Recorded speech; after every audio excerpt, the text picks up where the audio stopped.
la participación de nuestro ponente. Les recuerdo que cuenta con 40 minutos para su intervención y posteriormente tendremos la ronda de preguntas. Hoy nos acompaña el maestro César Irving Rico Becerra, quien es maestro en estudios en Relaciones Internacionales e internacionalista por la UNAM. Actualmente es candidato a doctor en Ciencias Políticas y Sociales en la misma institución. Desde 2015 se desempeña como profesor de asignatura adscrito al Centro de Relaciones Internacionales de la Facultad de Ciencias Políticas y Sociales de la UNAM, en donde imparte las asignaturas de Geografía, Norteamérica, Comunicaciones Internacionales y Paz y Seguridad y Desarrollo. Asimismo, desde el 2022, además coordinador del diplomado Inducción a la Investigación Geopolítica, una perspectiva crítica, de la Facultad de Ciencias Políticas y Sociales. Es coautor del libro Espacios Negativos, Praxis y Antipraxis, junto con David Herrera, Fabián González y Federico Saracho. Cuenta con más de una decena de artículos en revistas especializadas y capítulos del libro, de los cuales se destacan Hegemonía Mundial en el siglo XXI, Bifurcaciones frente a la constelación global de la crisis, publicado en la Revista Mexicana de Ciencias Políticas y Sociales de la UNAM. La revolución de los asuntos militares y sus impactos de la seguridad humana, publicado en Resonancias de la militarización en la seguridad humana y tendencias del militarismo en el siglo XXI, un análisis desde la geopolítica mundial, en coautoría con Federico Saracho, publicado en Política Internacional y Agenda Global, Asociación Mexicana de Estudios Internacionales, AMEI. Sus líneas de investigación versan sobre hegemonía, geopolítica y militarización de Estados Unidos en el siglo XXI, pensamiento estratégico estadounidense, riesgos globales, revoluciones en los asuntos militares y geopolítica crítica. Bienvenido, maestro. Muchísimas gracias. Bueno, muchísimas gracias a todas y todos que están acá. Quiero decirles que estoy muy contento de nuevamente estar en una reunión plenaria, en una conferencia de este Seminario Permanente de Política Internacional. Yo creo que ustedes lo saben, pero les quiero compartir. El doctor Hernández Vela ha sido mi profesor desde la licenciatura, desde que estoy como ustedes, desde que tomé Política Internacional Contemporánea en tercer semestre, y yo también formé parte de los proyectos y estuve cada miércoles durante mucho tiempo viniendo a este tipo de reuniones, a este tipo de discusiones, y me da muchísimo gusto que esto siga siendo, doctor, porque al final creo que es justo parte del espíritu, del alma de este seminario, y no sabe lo gustoso que estoy de estar acá ahora con esta ponencia. Entonces le agradezco, de verdad le agradezco mucho. Y también le agradezco muchísimo y felicito mucho a la doctora Ana Laura Pérez Aparicio, porque ahora ya le tocó también entrarle a la coordinación del seminario y sacar toda la chamba que hay. y nada, te quiero felicitar mucho porque además también por el doctorado y todo.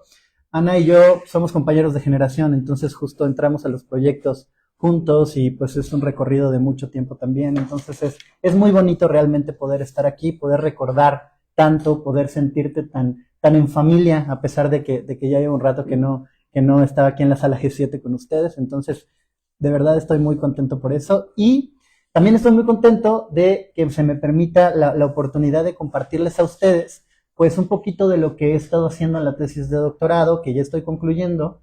Espero que ya se concluye, por favor. Pero que justamente es un resumen general de lo que más o menos he ido trabajando en el doctorado, y no solo en el doctorado, sino también a lo largo de mi carrera académica, porque pues son los temas que yo vengo trabajando desde la licenciatura y pues a lo largo de todos estos años, ¿no? Hegemonía, geopolítica y militarización de Estados Unidos, particularmente en la segunda década del siglo XXI, y que estos tres ejes, hegemonía, geopolítica y militarización, pues van a ser, digamos, la base conceptual, también teórica, de lo que he venido trabajando en los últimos tiempos. Entonces esto va a ser como un resumen muy general de lo que he estado trabajando. También me encantaría escuchar sus opiniones, sus comentarios, doctor, por supuesto, también su retroalimentación, pues hacia el final de esta investigación, ¿no? Siguiente, por favor. El contenido que vamos a trabajar hoy, pues básicamente es voy a tratar de irme rápido con las categorías conceptuales para que no nos enrollemos demasiado con la parte teórico-conceptual hacia el principio.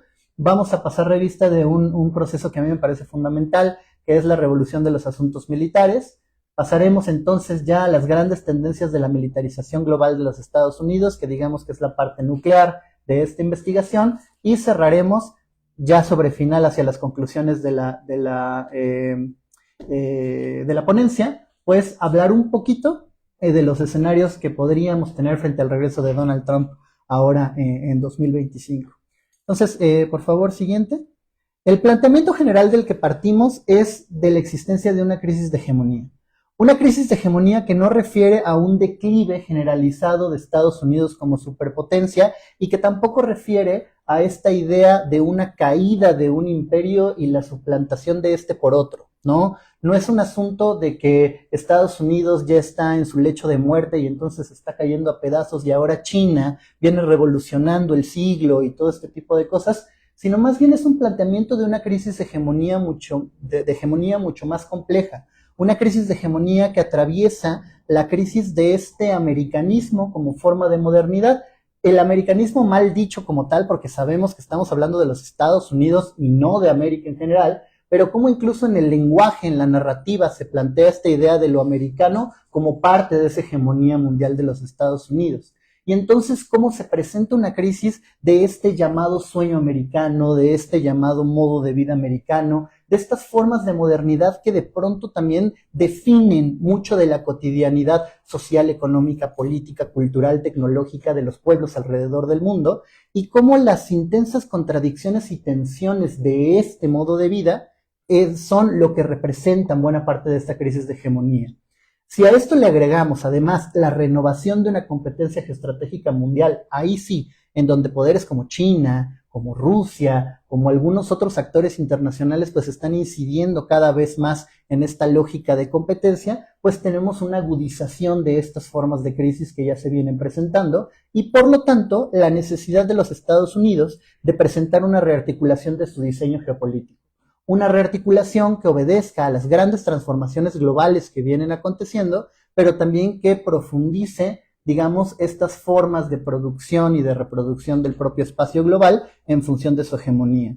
¿Qué es lo que tenemos también con esto? Pues por supuesto un acompañamiento de tensiones y contradicciones que se expresan en formas de violencia, conservadurismo y dominación social.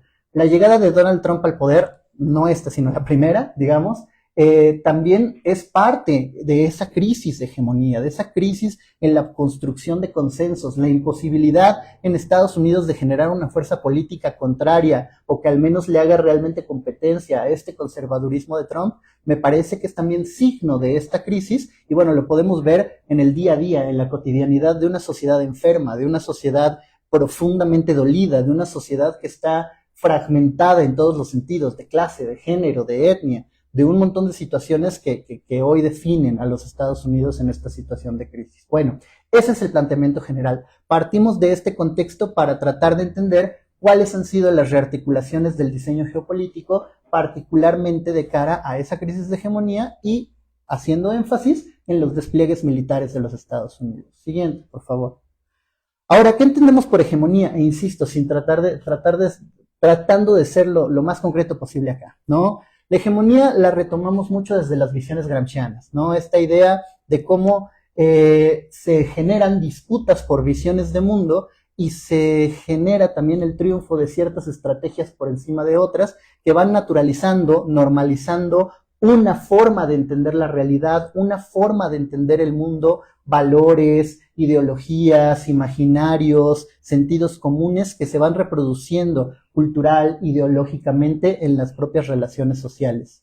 Recuperamos también mucho, por ejemplo, esta propuesta conceptual del doctor Hernández Vela sobre el poder hegemónico, un poder que no está sometido a otro poder, una potencia que no está supeditada a otra potencia dentro de su zona de influencia, ya sea local, regional o mundial. Y aquí es muy importante recuperar esta idea de las escalas, ¿no? Como al final del día también hablamos de estos poderes hegemónicos en distintas escalas de la realidad internacional, no solamente lo mundial o lo global, sino cómo esto también va aconteciendo en lo regional, en lo nacional, en lo local, podríamos decir incluso en lo más cotidiano de la propia vida social, ¿no? Para entender todo el tiempo que lo internacional o lo mundial están conectados también con la vida social misma, ¿no? Y ahí en ese cuadrito que se ve un poquito borroso acá, pues nada más explicamos como esta bifurcación conceptual del concepto de hegemonía. Por un lado, este entendimiento de que esta forma de dominación viene con un acompañamiento permanente entre formas de coerción y consenso. Es decir, formas militares, castrenses, de obediencia, de disciplinamiento, que están ahí actuando constantemente en lo social, pero también formas de consenso que van generando construcciones comunes de normas y regulaciones de la vida y que van generando también una aceptación social de estas formas dominantes. Y no pensar que cuando el consenso se rompe entra la coerción como ese perro guardián que viene a sostener la situación de la hegemonía, sino que se vienen acompañando permanentemente, de forma muy compleja. En el mismo sentido, cuando hablamos de una hegemonía mundial, podemos dividirla en dos ámbitos. Un ámbito de la competencia, en donde están las disputas estratégicas por estas modalidades de dominio, en donde podemos identificar a los sujetos en competencia, los estados, los distintos complejos industriales, corporativos, militares, etcétera, pero también un ámbito de la reproducción que tiene que ver con las relaciones sociales básicas y las retículas de poder estratégico que están pues constantemente reproduciéndose en lo social y que en su conjunto buscan mantener un orden social dominante, ¿no? Eso es al final del día, me parece, la parte central de la hegemonía, cómo se mantiene un ordenamiento social vigente. Siguiente, por favor.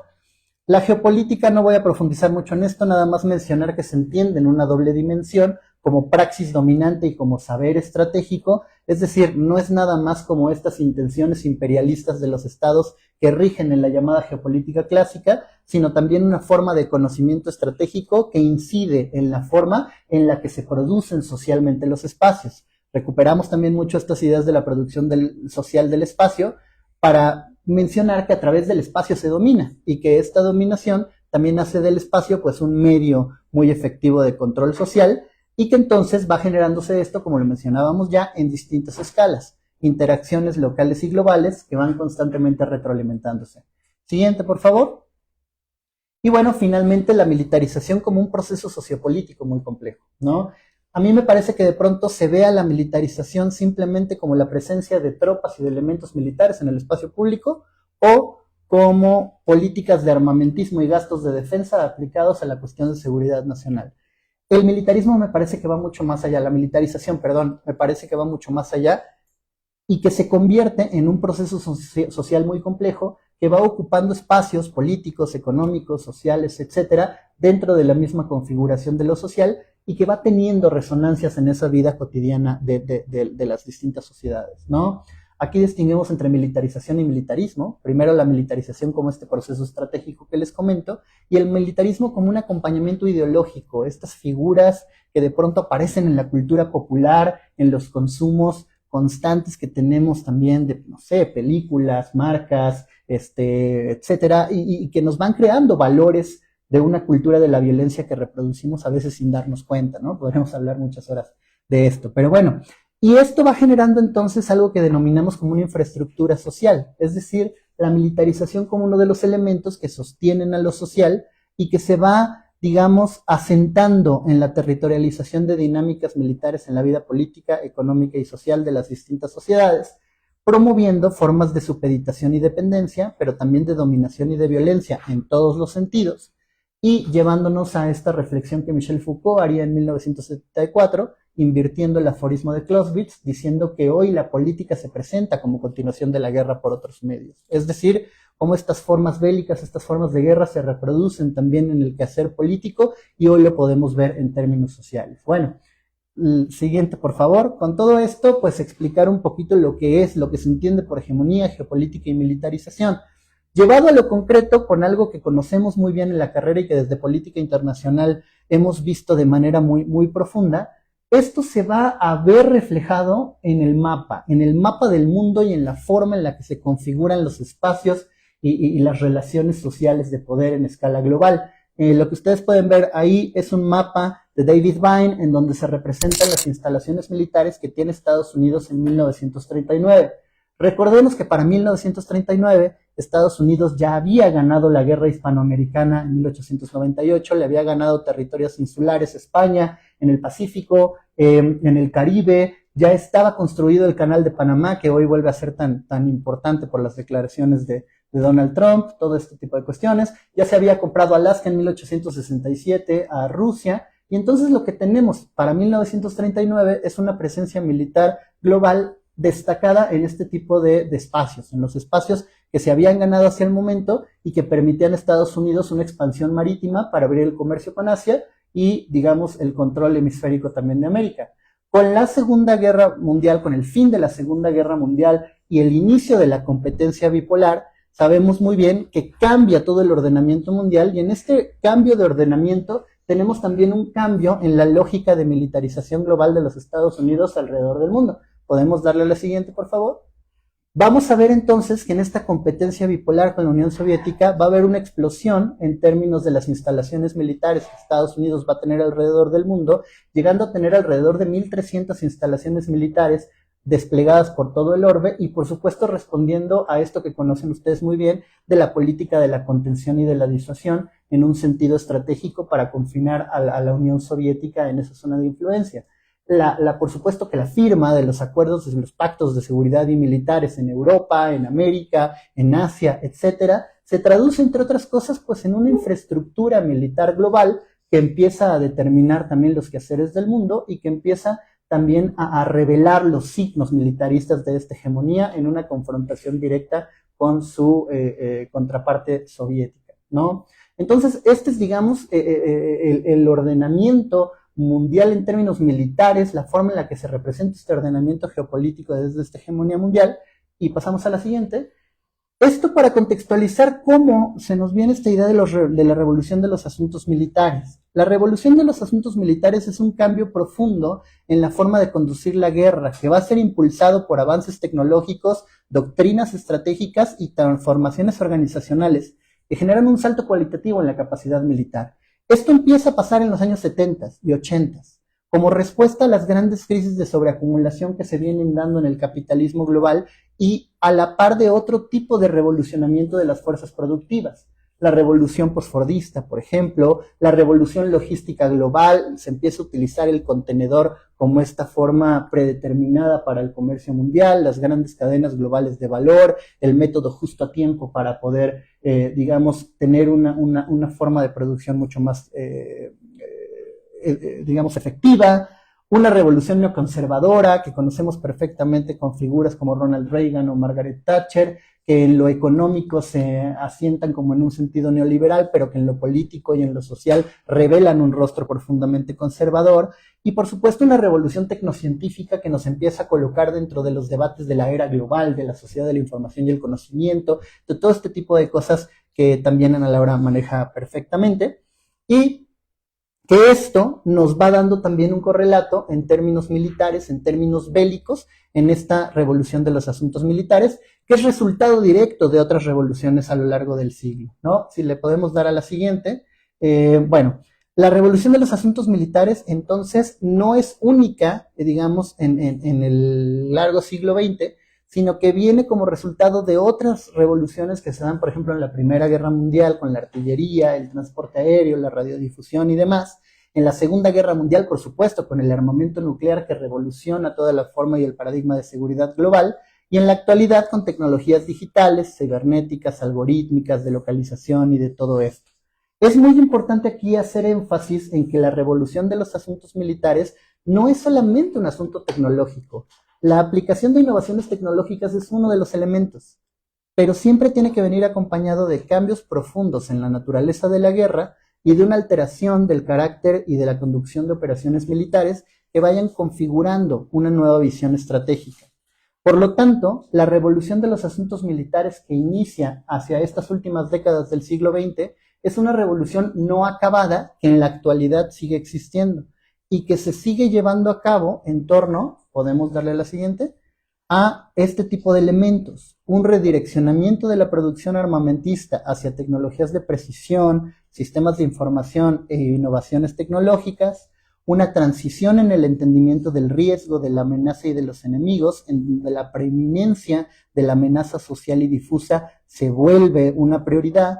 Los cambios en la concepción de la tropa y del soldado, cada vez se necesita una mayor especialización, una mayor técnica para las operaciones militares, e invierten en cuestiones de ingeniería, de neurociencias, de medicina, de sociología, de un montón de elementos.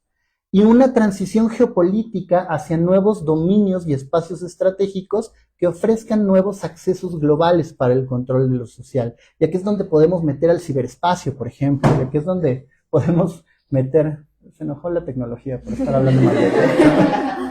Y aquí es donde podemos hablar un poquito de esos dominios estratégicos más del siglo XXI, pues de los que también estamos familiarizados, ¿no? Entonces, a mí esta revolución de los asuntos militares me parece un elemento fundamental para ir entendiendo las tendencias que ha seguido la militarización de los Estados Unidos más hacia nuestras décadas recientes. Si le damos a la siguiente, por favor, podemos ver que esas tendencias de las que hablamos, pues podríamos hablar de tres grandes ejes, o al menos así es como yo lo he hecho en mi investigación, que es, por un lado, la tendencia hacia un unilateralismo operacional.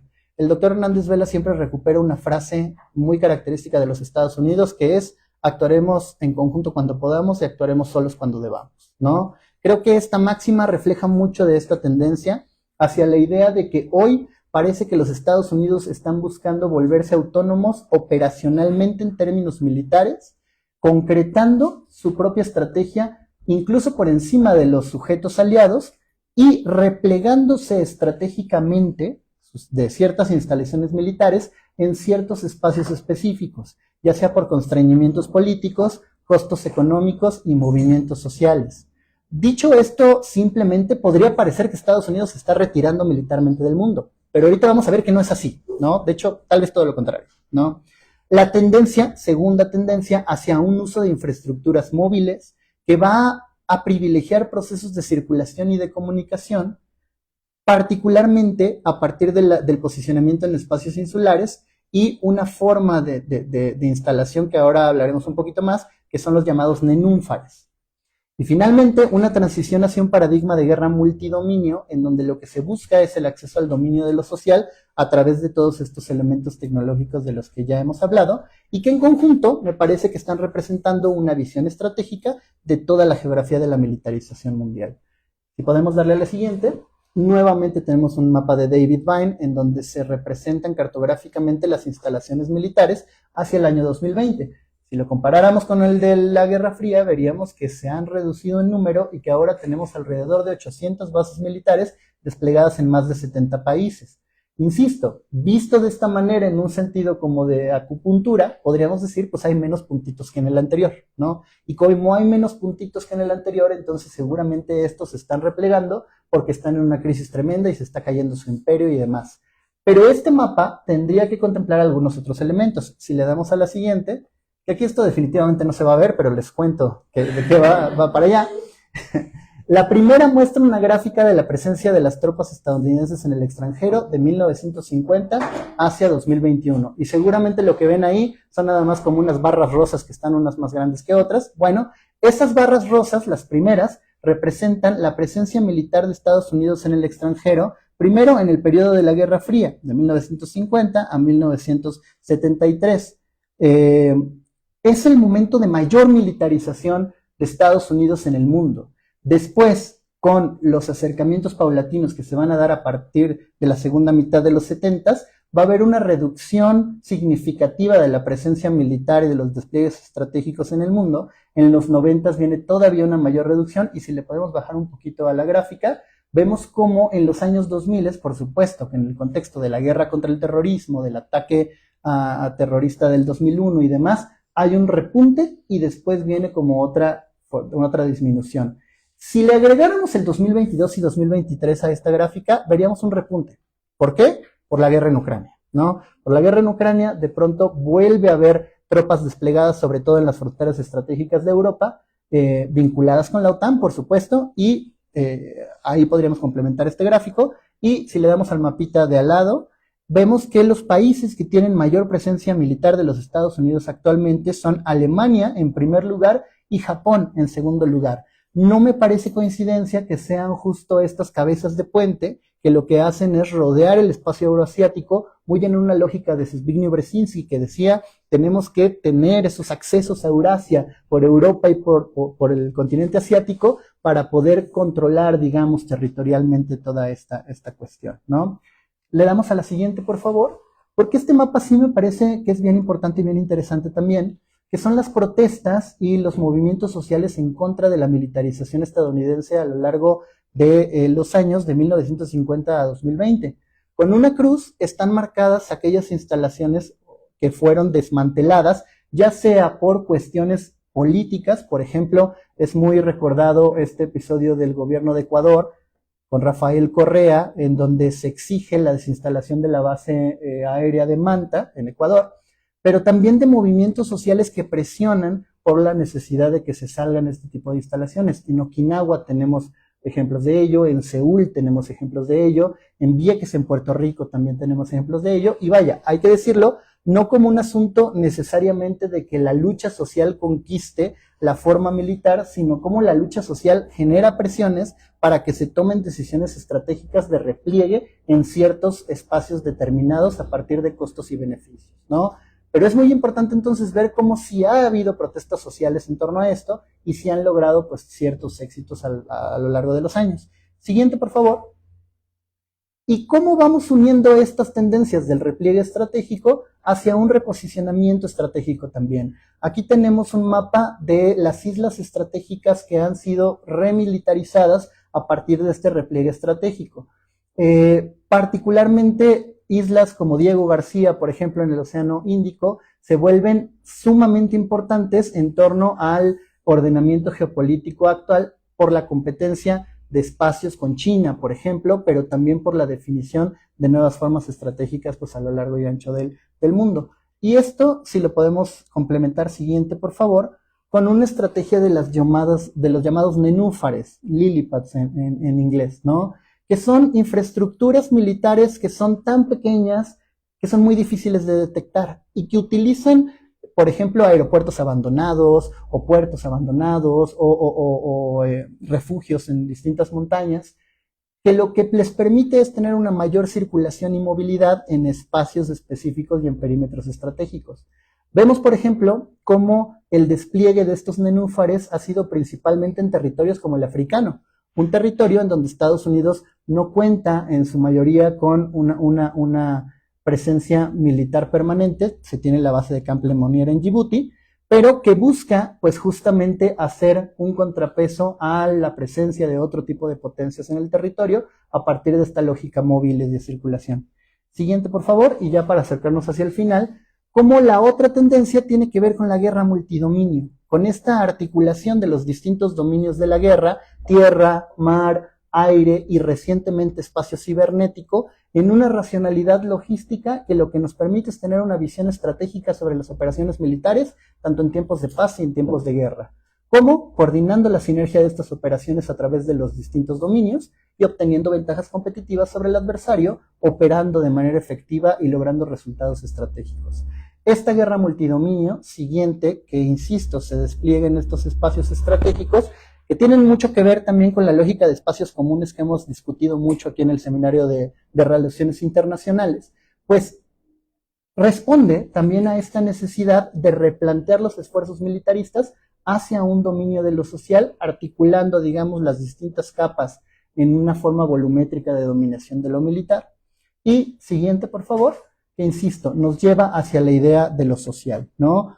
Algo que llamamos como un régimen biogeopolítico de la guerra, una guerra desplegada en todas las escalas, una guerra que pasa de la guerra total del siglo XX a una guerra irrestricta, digamos más del siglo XXI, una renovación de una competencia geoestratégica mundial de la que ya hemos hablado un poco, pero también grandes aumentos de la militarización en términos de defensa, de costos, etcétera.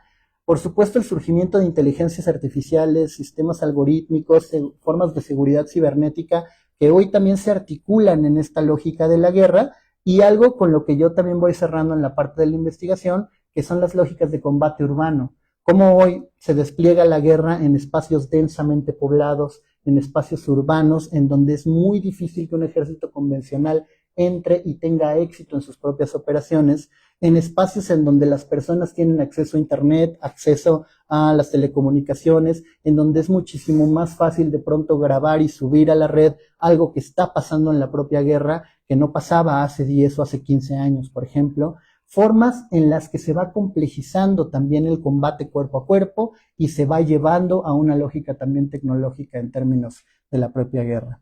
Le damos a la siguiente y a la otra, por favor, ya para ir concluyendo. Nada más para... A la siguiente, por favor. La anterior.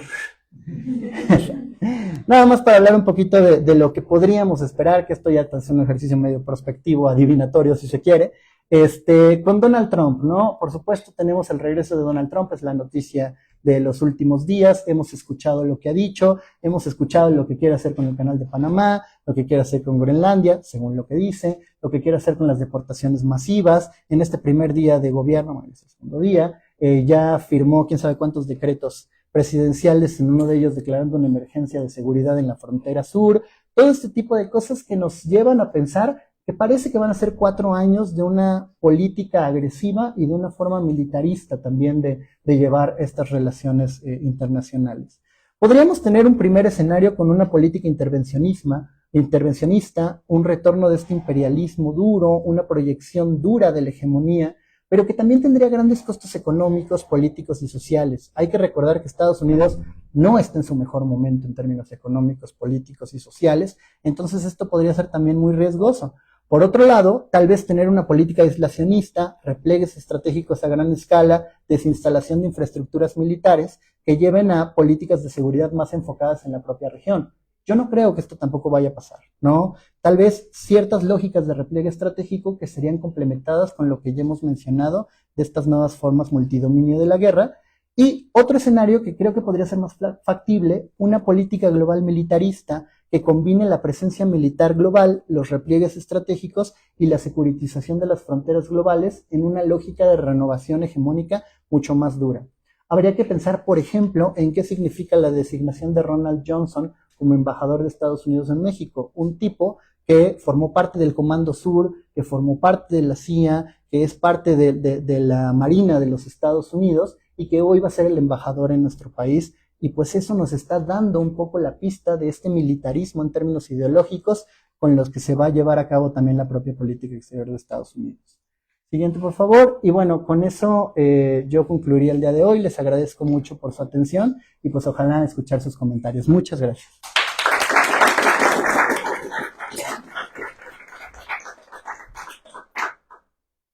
Muchas gracias, maestro Luis. Sin duda fue una ponencia sumamente enriquecedora para la comunidad estudiantil y pues, desde luego para nosotros siendo miembros del Seminario de Relaciones Internacionales. Por cuestiones de agenda pues ya no es posible pasar a una ronda de preguntas, por lo que le cedo la palabra al doctor para que concluya con la pregunta.